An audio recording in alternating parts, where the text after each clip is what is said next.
Has anyone ever made a compost tea? Another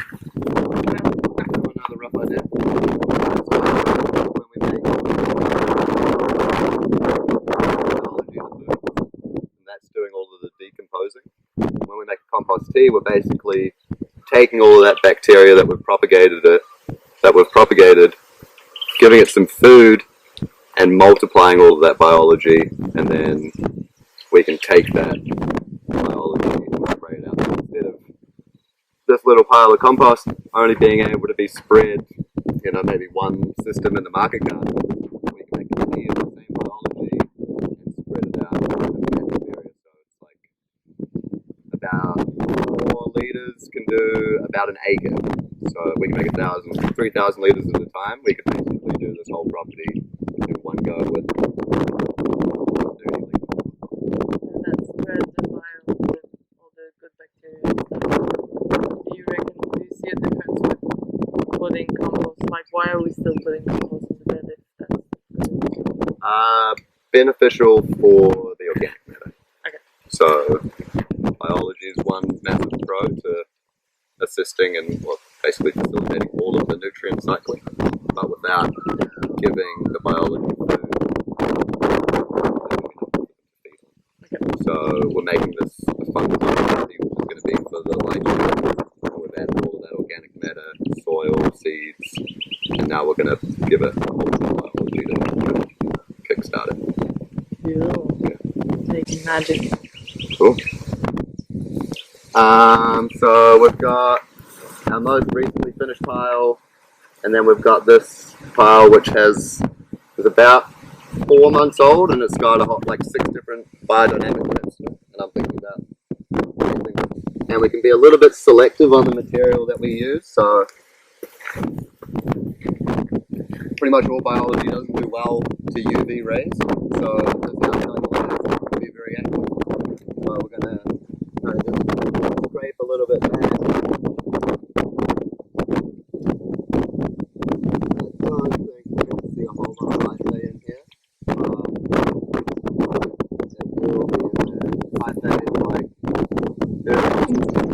be trace minerals and hopefully help facilitate propagating some bacteria that's able to get the nutrients out of it. There's 2 different kinds of compost teas. There's a compost extract and a compost tea. An extract would be taking this compost and putting it in water with oxygen, and that would, all the biology would move out into the water, and then you could spray that out, or then dilute it and feed it to propagate it. A compost tea is adding food to grow the biology. So the biology is in here, and then we're going to basically give the biology a whole lot of easily accessible foods that they've similar to what they've been munching on in the compost, and they're going to multiply. Okay. So, and they need to be in water for that, or that's just for the next step? So the biology we're trying to propagate is aerobic biology, so it needs air to survive. The compost room has air compressed on it, and it's basically like the vegetable bubbler that you just made. So you don't want to try to do the same thing and without the pump? Well, there's different techniques. So like the biodynamic technique is a bucket, and you just use your hand to make like a whirlpool. You go one direction and then the other direction, and you'll do that for about an hour. But none of that's the same. It's still good. Biodynamic people would argue it's better. Maybe that's more holistic of getting your like vortex. The vortex motion and all that kind of stuff, which there might be some validity behind that. Setting a bubbler and having it run for a few days and being able to add food and keep an eye on it. Easy. Whether or not it's better, I'm not 100%. I think people would argue either way, whether they're biodynamic or organic. Cool. So we've got some compost, a little bit of crusher dust, which is a whole lot of trace minerals. We're going to add a little bit of the BD 500 prep and a little bit of worm castings, and then we'll be ready to add some food. Benefits of having a worm farm, Bryan. Ooh, all kinds of benefits. Worm castings are like black gold. I said coffee as well. 50% of worm castings are like humic substances, so they're like stable forms of organic matter. Worms are like your primary shredders as well, so they have like a little gizzard that shreds up material. They need a little bit of rough material in their diet to keep their gizzard nice and healthy. Wow. Just trying to look for some straight worm castings. I reckon in the middle more. More in the middle? Yeah.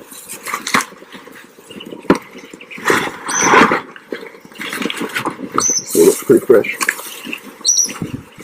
And yeah, worms are so cool. So what they do is they come in, they don't actually eat material, they shred material, and then they kind of, it's almost like they had a rumen like a cow externally from their body, so they shred things and then they vomit it back up with all of the bacteria inside of their gut, and then the bacteria actually break down the shredded material. Once they shred it, it's got more surface area, more biology can live on it, then they come back through and basically just slide through all of the biology and get their nutrients from the bacteria that was propagated. Really cool. Wow. So they're able to like survive on just carbon, like even just paper, and their protein can get made, because it's just straight carbon, their protein can get made from the biology that's breaking down the carbon. A bit like the ants do with mushrooms. They're like feeding this mushroom and then they feed on the mushroom. Totally. It's such a cool thing. One of the bacteria that's super prominent in the gut of a worm is also able to fix nitrogen. So basically worm castings, any air pocket that's in the soil with worm castings is going to extract that nitrogen out of the atmosphere as well, which is really cool. Just one little handful, you get it? Yeah. But you see the difference? So A lot of that's this is just pretty soil? It's like half finished compost. Okay. But they'll all get in and finish it up pretty quickly. You don't add any soil to your composting? I like to add a little bit of our finished compost to the new compost. Okay. So it's like everything that's been propagated kind of continues on. Like Elaine Ingham, who's changed the view of composting a whole lot. She believes in a minimum of like 6 to 12 months to make a compost pile. Whereas the way that we're doing it with the ratio that we're shooting for, it'll be anywhere from 20 to 60 days, which is pretty quick. But because my justification is because we're taking some of the older finished stuff and adding it to it, making compost for a year and a half now, that biology's had an opportunity to continue on. And that 6 to 12 months, is it like maybe she doesn't turn it as much? Does that? Yeah, she'll turn it if it gets hot. So as soon as it's like a whole bunch of little bacteria jiggling together, making friction, is what heats up the compost pile. How do you see the difference with that? So you turn it Is it kind of on those the temperature? greasier? Yes, so when the temperature spikes and gets really hot, it's time to turn it, because that's like an indicator. Yeah, when the temperature gets really hot in the compost pile, it's time to turn it to add more air to it. Temperature a really good indication that it's running out of oxygen. And if you leave it and don't turn it, it'll go anaerobic. And then, general rule, your aerobic biology kind of will immobilize and like lock up a whole lot of nutrients inside of their bodies, and their byproduct tends to be like plant accessible nutrients, as opposed to anaerobic bacteria where their byproduct tends to be like alcohol or methane, basically like really acidic byproducts or gases, so they're not really usable by plants.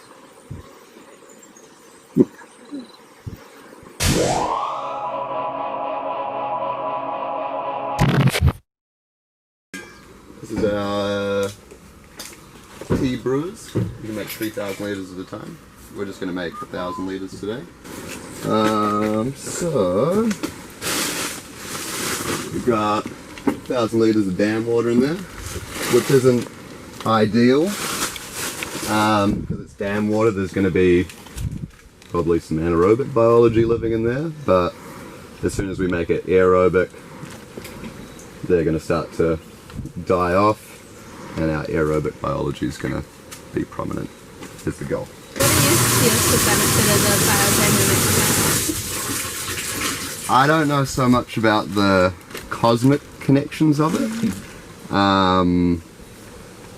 but the idea of like the minerals that make a cow horn and the nutrients that are available in manure and then being put in an anaerobic environment 6 feet under the ground is going to propagate some interesting bacteria and store and lock up some useful nutrients. That's the way I see it. Superhero bacteria. Yeah, the cosmic connection's interesting. I'm sure there's some relevance to it, but it's hard to prove.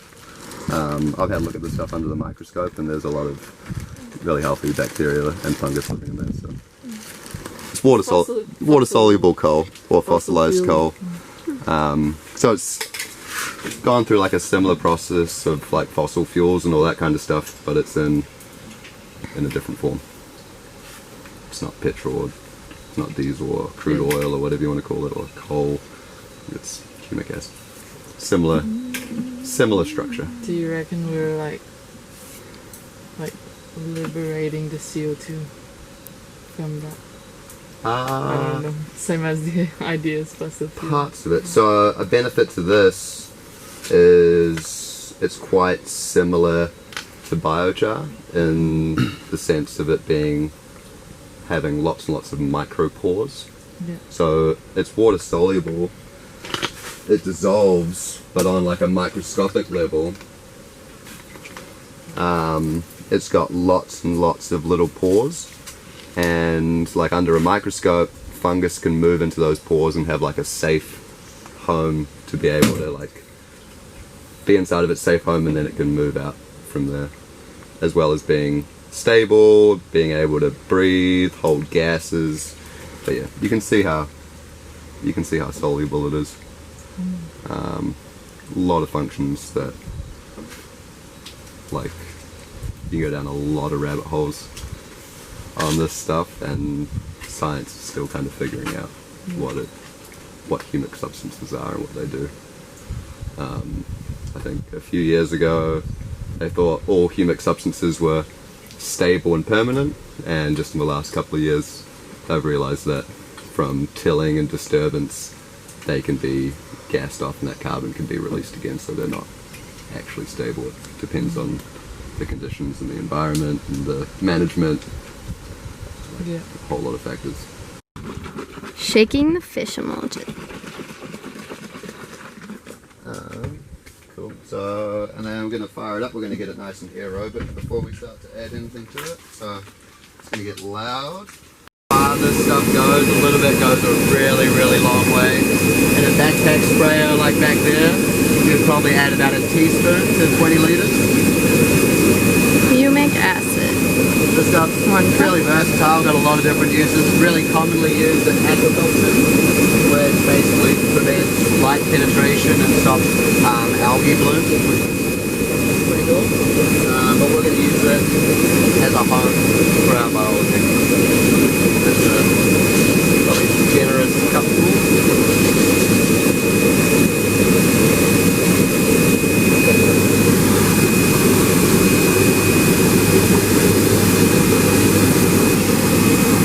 General rule, whenever you're spraying out biology, you want to have a low PSI. You want to shoot for like 20 PSI. Pounds per square inch. So basically just like to put it in, to like try and shoot it out really, really powerfully, you're just going to destroy all your biology. You want to like be gentle on it if you can.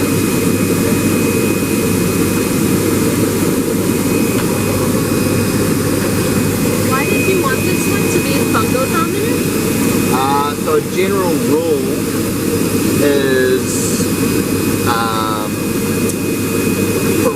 or tree species. These live in a fungal dominant environment, like around their rhizosphere and their root zone.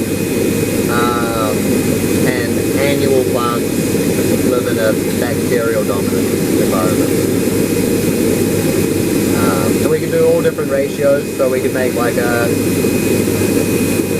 balanced compost tea with even amounts of bacteria and fungus, or we can make a strictly bacterial dominant. So that pile of compost was from that pile of compost you made it fair to see fungal dominant? Whatever fungus is in there. How is it fungal dominant now? So we're going to add about 3 times as much fish emulsion, which is like more carbohydrate rich than the molasses. So bacteria tend to eat sugar, fungus tend to... That's fish. So this is just blended fish.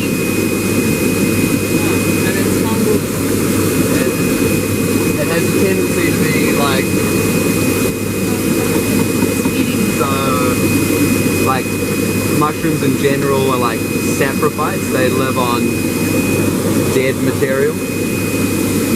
So, a dead fish is like super easily accessible dead material, whereas bacteria tend to live on really easily accessible sugars and amino acids, which I think more like molasses is like straight sugar, glucose. Does it have any link to nitrogen? I would assume that that's high in nitrogen. It is high in nitrogen. What's the link? So when we go to spray this out, because we're propagating biology, in the perfect world, all of these nutrients that we're putting in there have been consumed inside of living organisms. So there's not, we're not necessarily, the goal isn't to put out any nutrients or amendments, the goal is to put out biology. So all these things we're putting in are going to be incorporated into cells of living things.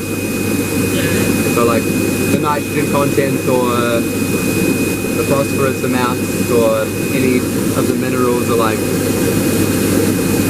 by the time we spray this out on Monday, they're going to be negligible. If you crushed up all the cells of the organisms, they'd still be in there, but they're in a living form as opposed to like an inorganic form. I grew up eating molasses. Oh, molasses. Oh, now we got a fish mixture. Oh, I don't know about that.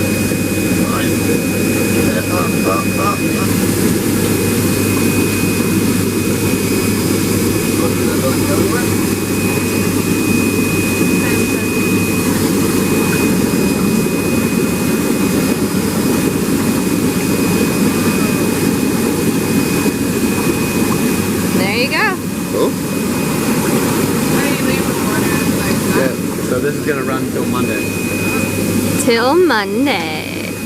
And by then we should have like a big film on top, like a whole lot of little bubbles, similar to what you see in the ocean. Like when there's a big storm, you get that kind of like foamy layer on top, and that's a whole bunch of basically dead cells of biology, the same as you see in the ocean. So we should see that on top, and that'll essentially be like the first succession of biology. I'll potentially on Sunday come and give it like a little bit more fish emulsion, maybe a little bit of molasses.